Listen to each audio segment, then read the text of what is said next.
Et je vois des pauvres qui sont là, ils n'ont même rien à manger. Ils disent que nous sommes patriotes. Vous êtes patriotes avec quoi? Et ils sont en train de se goinfrer. Patriote avec quoi? Un vrai patriote n'est pas celui qui encourage les malfrats. Donc il faut regarder ce que notre régime a pu faire, a pu offrir au peuple camerounais. Et non vouloir toujours dire se claquemurer dans la victimisation, dans l'infantilisme béat, dans l'irresponsabilité à outrance.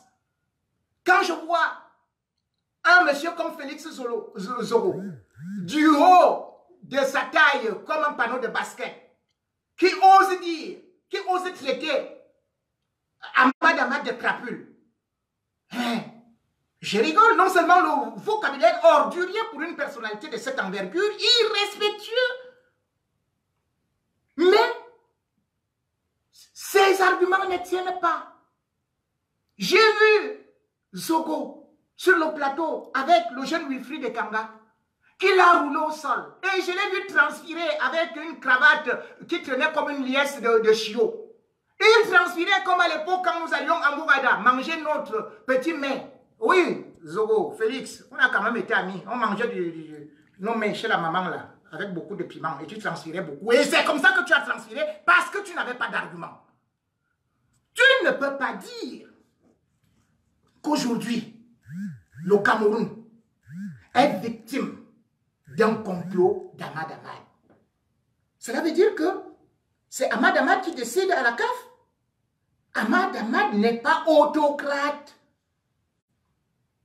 Les textes, peut-être que tu ignores, des statuts et règlements de la CAF, article 22, alinéa 11, c'est bien écrit que c'est le comité exécutif qui est responsable et qui est chargé de l'organisation des compétitions. C'est-à-dire que c'est le comité exécutif qui vote et non Ahmad Ahmad.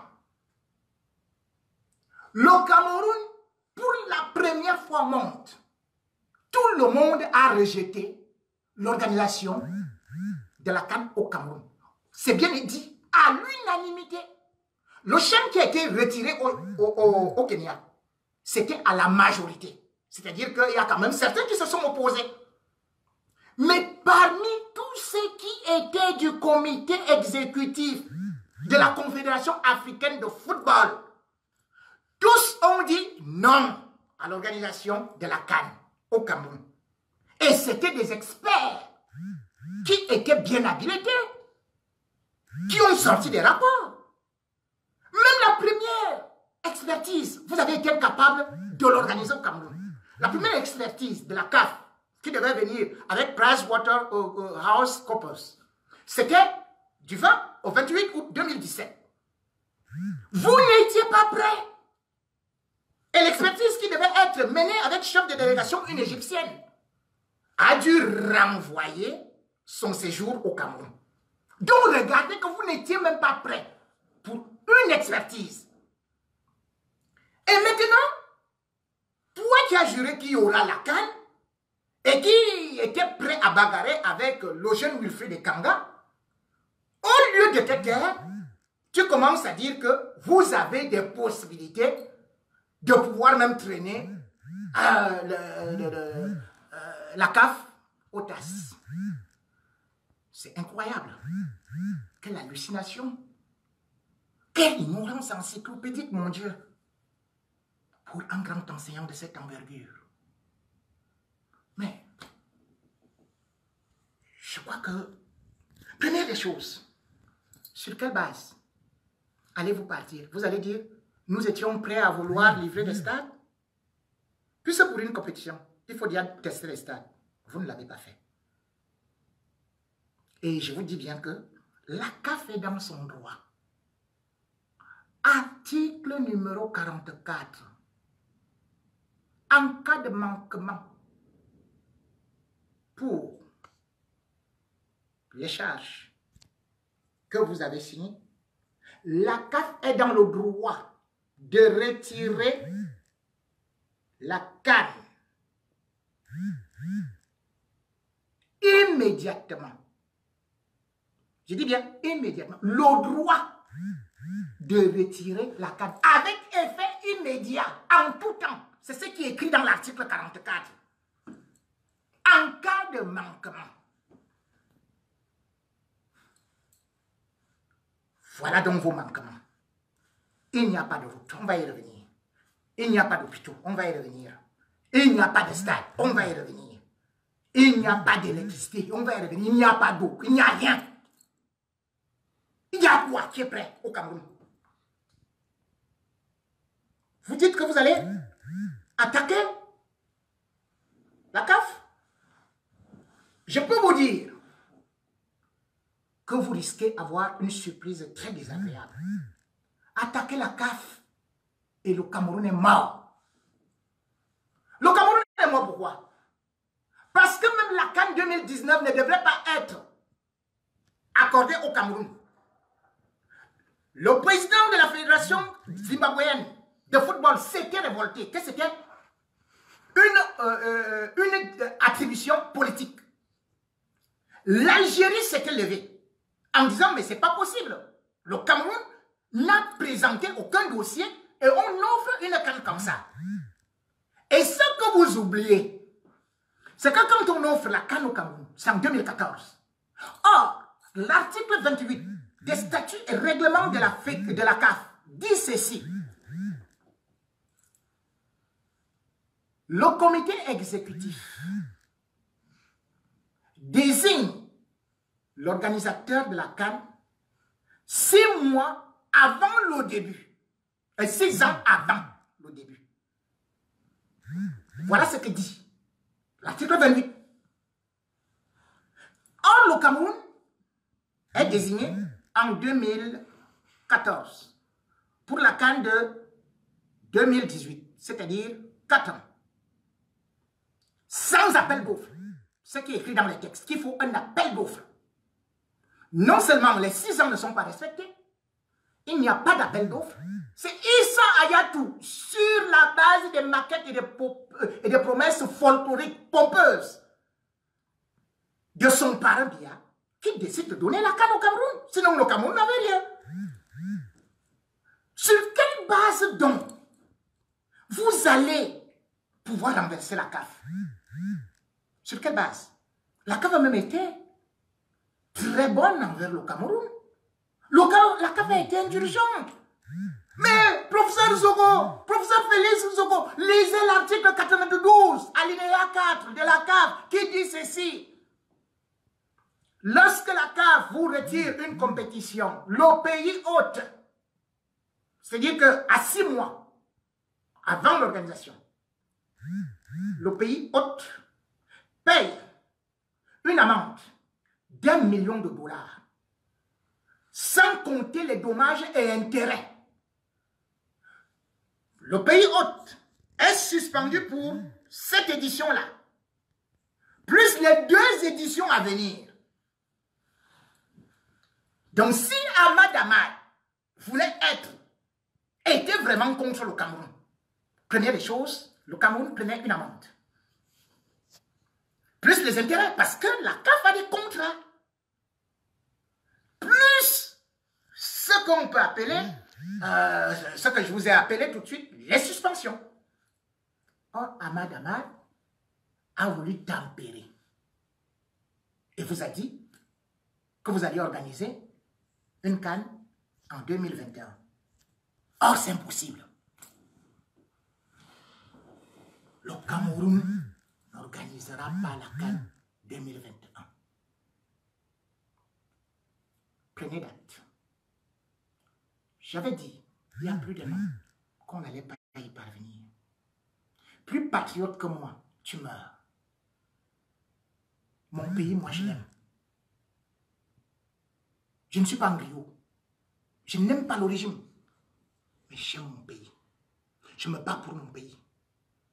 Je n'ai jamais piqué l'oseille dans les caisses de mon pays. Je contribue au rayonnement de mon pays. Mais en démocratie, tout comme lorsque vous voulez que votre fils évolue, il faut savoir tout comme l'opposition existe, dire stop au vol, stop aux rêves illusoires, stop aux espérances chimériques, stop à la démagogie. Ce que vous êtes en train de faire, c'est de la démagogie. Première des choses, on a commencé à demander que les citoyens lambda frappent la main dans la poche pour l'achèvement des travaux. Il y a beaucoup d'ouvriers qui ne sont pas payés. Deuxième des choses, comment vous allez faire pour construire les routes? Parce qu'une canne à 24 nécessite les routes. Vous allez faire, après 36 ans, vous n'avez aucune autoroute. Vous allez donc présenter quoi?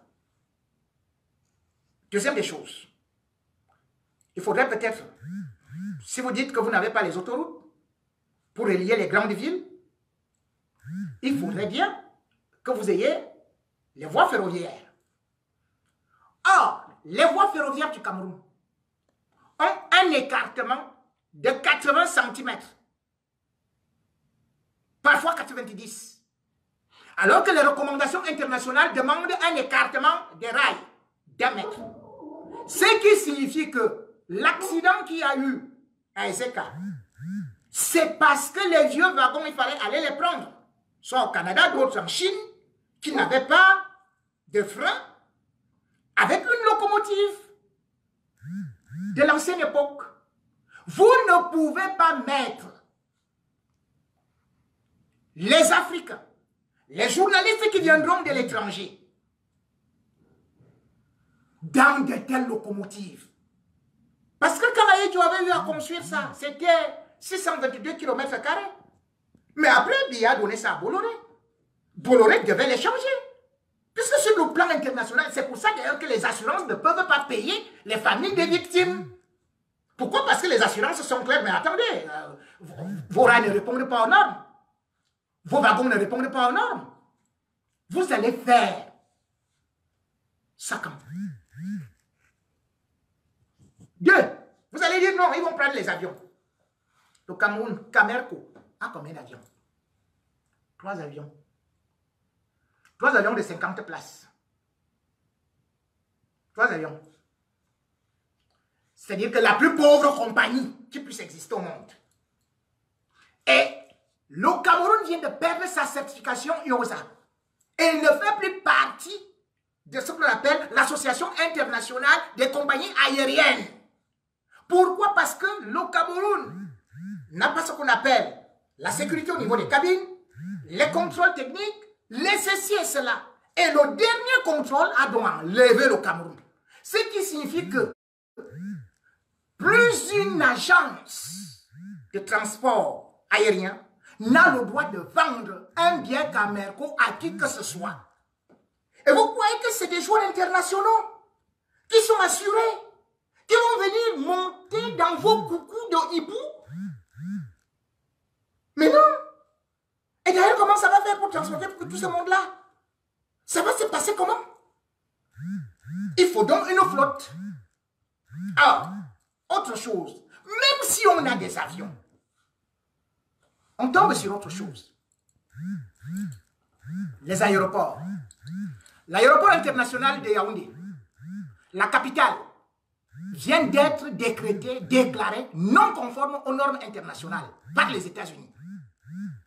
Donc, l'Europe. Parce que déjà, vous savez que tous les vieux petits avions du Cameroun, c'est même interdit, que ce soit ici en France ou partout ailleurs, c'est interdit. C'est interdit. C'est des patins qui s'envolent. C'est des oiseaux de sorcellerie. On fait comment avec ça? Quand vous voyez déjà que un aéroport de Yaoundé n'est même pas sécurisé, n'a même pas... C'est pas possible.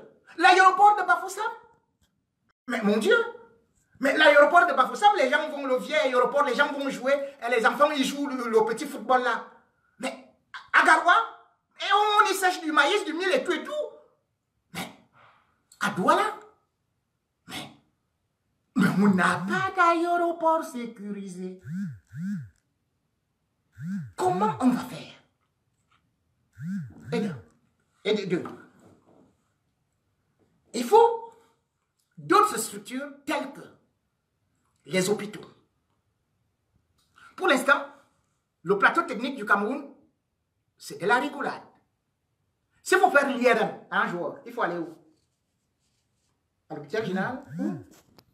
Il y a combien d'appareils d'IRM au Cameroun? Un grand pays comme le Cameroun. Il y a combien d'appareils d'IRM?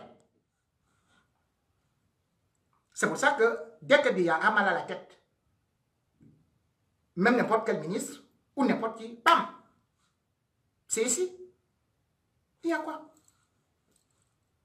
Vous, si un joueur a un problème, vous allez où avec lui? Il n'y a même pas d'ambulance. Problème de santé, on écarte. Et il y a le problème d'énergie. Imaginez qu'il faut des matchs qui vont se jouer en nocturne. Et vous connaissez le seul mot qui existe au Cameroun, délestage. En pleine fête de mariage, bam, tout s'arrête. Subitement, vous allez trouver en pleine canne, avec autant de stades, autant d'hôtels qui vont consommer l'électricité, autant de choses qui demandent de l'énergie. Vous allez faire comment pour pallier à la demande énergétique? Voilà un gros problème, un gros souci. C'est bien beau de dire, oui, nous on a les hôtels et tout, mais attendez, le pire c'est que dans ces hôtels-là, un joueur va rentrer, il veut faire sa douche, il n'y a pas d'eau. Puisque le Cameroun, comme la Guinée, c'est-à-dire que voilà les pays qui ont le réseau hydraulique le plus dense du monde, mais qui n'ont pas d'eau. Mais tout le monde sait que l'eau qui vient de la SNEC qui a été créée en 1967 par Amadou Ahidjo, on n'a même pas changé les canaux. Tantôt on appelle les Américains et tout, les Marocains et tout, juste pour escroquer les gens. Et quand l'eau sort par gouttelette, c'est à 2 h du matin, elle est rouge, elle est sucrée, elle est pimentée. Vous prenez la cuillère, vous mettez, si vous n'avez pas mangé la sauce d'arachide, vous commencez à manger l'eau du Cameroun. Vous connaissez très bien que l'ambassade de France au Cameroun a dit qu'il ne fallait même pas se brosser les dents avec l'eau du Cameroun parce qu'elle est dangereuse. Tous ces rapports-là ne vont pas arriver à la CAF et ailleurs. Mais comment vous allez faire pour que nous ayons de l'eau? La denrée élémentaire, l'eau c'est la vie. Comment un chef d'État 36 ans n'a pas pu offrir à son peuple de l'eau pour un pays qui produit du pétrole, qui a du gaz, qui a du fer, qui a la bauxite, qui a, qui a du diamant. Mais c'est pas possible. Donc, nous aurons ce problème. Nous aurons le problème des télécommunications. Puisque les télécommunications au Cameroun, c'est par hasard, par à coup. Qu'est-ce qu'on va faire? Et alors, M. Charles Ndongo, lui aussi qui a été rappelé à la retraite, avec l'autre paltoquet d'Issa Chiroma, l'homme à la barbichette de Cabri, qui vient dire que maintenant, oh, écoutez, c'est lui qui va faire la couverture de la canne. Ça va faire rigoler. La couverture de la canne. Il monte un dossier mafieux. Je vous rappelle d'abord que je vais vous parler même de Issa Chiroma. Parce que l'affaire de l'avion qui s'était écrasé, où il y a eu des morts, c'est Issa Chiroma qui a volé cet argent-là, plus de 50 milliards. Je vais y revenir avec des documents. Parce que dans le régime Biya, c'est celui qui vole qui est toujours maintenu. Mais comme nous sommes d'abord à la canne, j'y reste. Donc, imaginez que Issa Chiroma dise que la CRTV qui a été créée par Amadou Ahidjo doit maintenant, qui sait, chaque fois, à la CAN 2016, on a dit des nouveaux équipements. Maintenant, ils disent pour la CAN, de nouveaux équipements. Et ces nouveaux équipements, ils disent quoi? Des cars pour les reportages. Combien? 7 milliards. Alors que Lagardère, qui est partenaire de la CAF, a dit, moi je vais assurer la couverture. Et il demande tout de suite le déblocage. Mais, mon Dieu, les techniciens de la CRTV n'ont jamais utilisé un tel cas. Il leur faut une formation minimum d'1 an. quoi? Juste pour voler de l'argent. La CRTD n'est pas capable de couvrir quoi que ce soit. Et l'autre problème, qui est énormissime, sera donc la concurrence avec la Côte d'Ivoire. La Côte d'Ivoire a eu sa CAN 2021. Ahmad Ahmad peut bien dire, le Cameroun va organiser, mais non. Il faudrait qu'il y ait ce qu'on appelle cas de force majeure. Ce qui est contenu dans l'article 62. Et l'article 62 des statuts et règlements de la FECAFOOT, de la CAF, de la Confédération africaine de football, dans son alinéa 1, dit bien sûr que en cas de force majeure ou bien des cas qui n'étaient pas prévus, c'est le comité exécutif qui va trancher. Or, il n'y a pas cas de force majeure, puisque pour qu'il y ait cas de force majeure, il faut qu'il y ait peut-être une guerre en Côte d'Ivoire. Il faut peut-être que la Côte d'Ivoire ne soit pas capable d'organiser une CAN. Puisque la Côte d'Ivoire a déjà été désignée. Donc la Côte d'Ivoire, elle est capable de saisir l'OTAS parce que la Côte d'Ivoire a déjà des infrastructures 3 ans avant la CAN. Comment on va faire? Ce ne sera pas un cadeau comme ça. Vous voulez savoir? On me dit, Paul Biya, oh vraiment, nous, on a fait ceci et cela. Je vous cite. Ce que Ouattara, que nous insultons, a fait seulement depuis 2011, ce qu'il a construit. Et vous, les panafricains, et les Biamournais sardinards, sans tête, vous allez me citer ce que Biya a fait. Voilà ce que Ouattara a fait. Le 4e pont est déjà en construction. Au 3e pont, Henri Konan Bédier, il a déjà terminé ça. L'échangeur de Makori, plus de 20 km de bitume. L'échangeur de La Riviera, le pont de Jacqueville, le pont de Bétier, le pont de Boisflé, le pont de Bassawa, le pont de Béoumi, le pont d'Aboisseau. On va en route. L'autoroute Abidjan, Grand Bassam. L'autoroute Singobo-Yapro. Le bitumage et les routes de voirie de la ville de Korogo. La route Bouna-Doropo jusqu'à la frontière du Burkina Faso. La route Abobo jusqu'à Kebol. L'autoroute Abobo à Nyama. Il y a même aussi l'express Mohamed V d'Anyama. La route Ndoussi-Ganois qui est en train de se faire actuellement.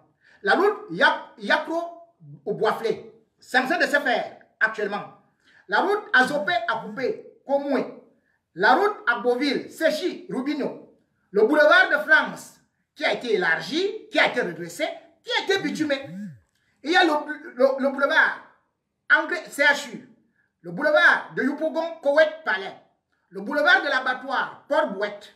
L'élargissement du boulevard Nana. La route d'Agboville. L'autoroute Yakro. Tieblissou, qui sera bientôt fait, c'est en cours là. La route Boaké-Katiola, qui est en cours, qui est en train de se faire. Il y a la route Mankano-Bundiali, qui est aussi en train de se faire. Il a aussi réhabilité le chemin de fer, enfin, c'est en train de se faire. Il y a la route Boisflé, il y a le bitumage de la voie au Tiéné, il y a le bitumage de la route de Yakassé au Togo. Maintenant, je vais ailleurs, parce que sur l'électrification, je ne vous cite pas, parce qu'il est en train d'électrifier la Côte d'Ivoire. Regardez maintenant au niveau des infrastructures sportives. Il a déjà construit le stade Omnisport et Bimpe. La construction, il y a le stade de Korogo. Il a réhabilité et agrandi le stade Omnisport de Boaké. Il est en train de construire d'autres infrastructures pour la CAN 2021.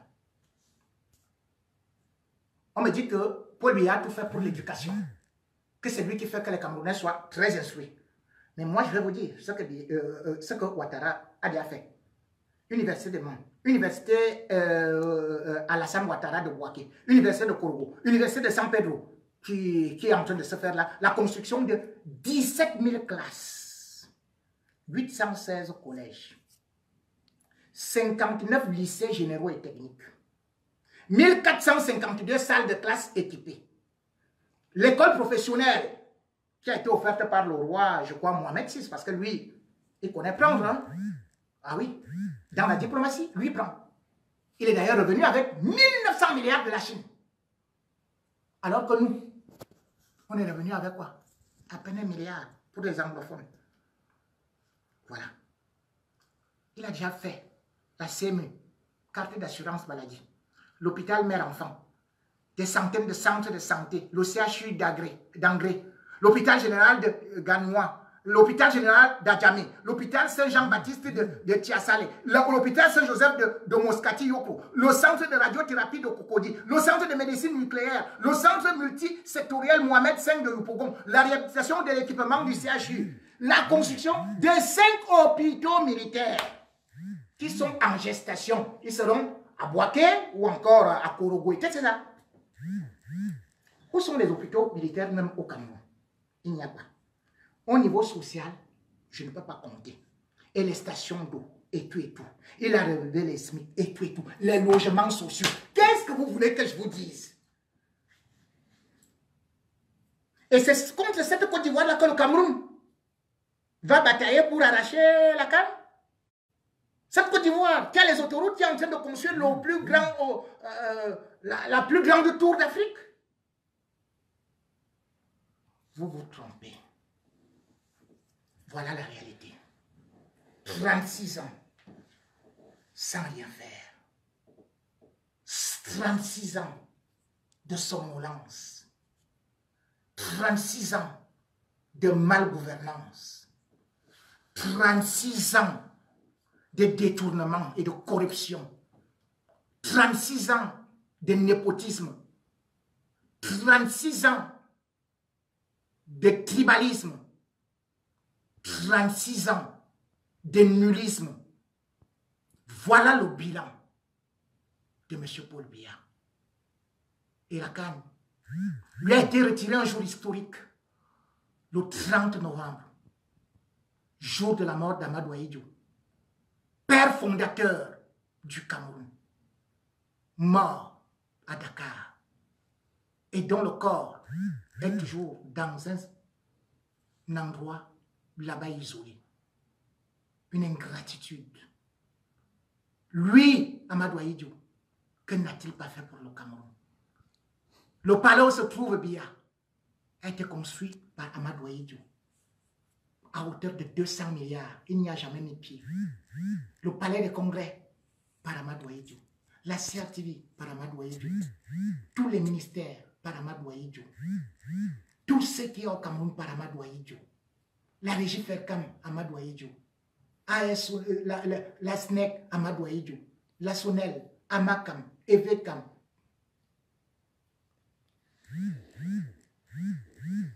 Sodécoton, Sodécao, tout ça, Amadou Ahidjo. SNI, SNH, Fogapé, Midevive, Fonader, Amadou Ahidjo. Amadou Ahidjo a construit, a laissé 326 sociétés au Cameroun.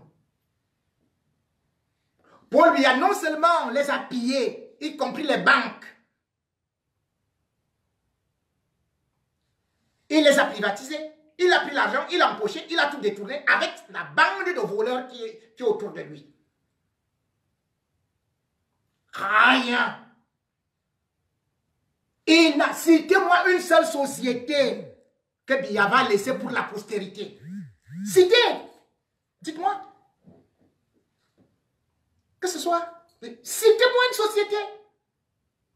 À part de vouloir prendre les gens, les enfants d'autrui, les pauvres. Il les met dans l'armée pour aller faire une guerre contre Boko Haram. Et c'est ça, avec ça, le même prétexte va venir. Même s'il réussit à faire ceci. Je l'avais dit, quand Biya a lancé cette guerre, qu'il ne la finira jamais. Et quand on reviendra pour la CAN, on va encore lui sortir l'argument sécuritaire. Parce qu'on ne peut pas faire la CAN dans un pays en guerre. La CAF avait déjà commis cet impair, cette gaffe d'aller faire la CAN en Angola. Et on se souvient que le bus des joueurs togolais avait été mitraillé par les séparatistes. Et il y a eu des blessés et morts. C'est une affaire triste, une histoire que personne ne peut oublier.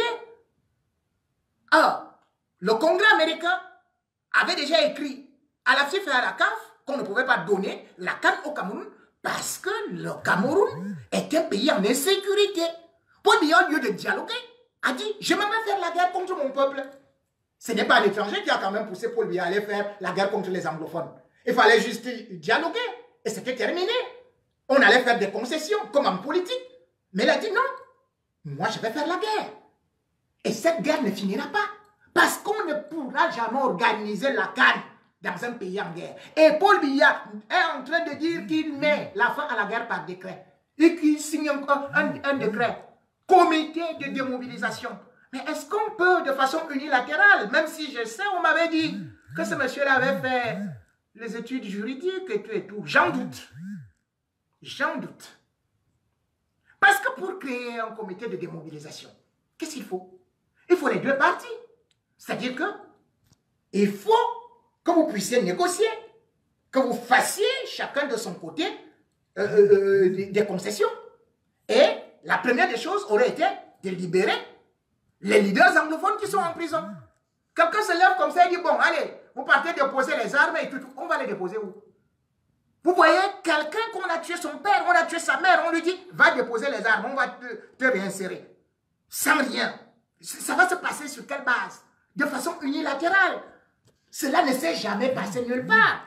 Que ce soit au Sénégal, en Casamance, on a appelé les leaders pour discuter avec eux. Que ce soit en Colombie, chez les FARC, on a appelé les leaders de la sécession ou de ceci et cela pour discuter avec eux. Mais Paul Biya, lui, il se lève, il signe un décret. Un décret de démobilisation. Parce que c'est lui le roi soleil. C'est le Père éternel. Et avec lui, dès qu'il signe, tout le monde exécute. Et nous y voici, en pleine guerre. Donc la CAN ne pourra pas se tenir dans un pays en guerre. Ahidjo l'avait compris. Il a pacifié le Cameroun. Il a pris un Cameroun qui était en feu, déchiré, déchiqueté. Il nous a réunis. Il a fait de l'unité nationale la priorité des priorités. Il a mis le pardon. Mais Biya gouverne par vengeance. Biya gouverne dès que lui, endormi, ou quand il se réveille de sa schizophrénie, se rêve à peu près dans sa demi-folie pour décréter qu'il est le tout-puissant et qu'il devrait exterminer les autres populations. Ce n'est pas ça. Aujourd'hui, Biya n'a rien apporté au Cameroun. La CAN était le seul dernier prétexte pour un règne illusoire. Un pays qui l'a conduit 2 fois sur le plan d'ajustement du FMI, alors que Amadou Ahidjo avait juré qu'il ne conduirait jamais le Cameroun au FMI. Avec toutes les richesses que nous avons, Biya nous a endettés de 6 000 milliards. Et voilà encore 1 000 milliards de la CAN qui viennent de s'envoler. Il n'a pas de vision. Il ne réfléchit plus. Il est comme un automate. Paul Biya est devenu comme un zombie. Et le zombie n'a pas de tête. Et comme le disait Napoléon Bonaparte, le cœur d'un homme d'État se trouve dans sa tête.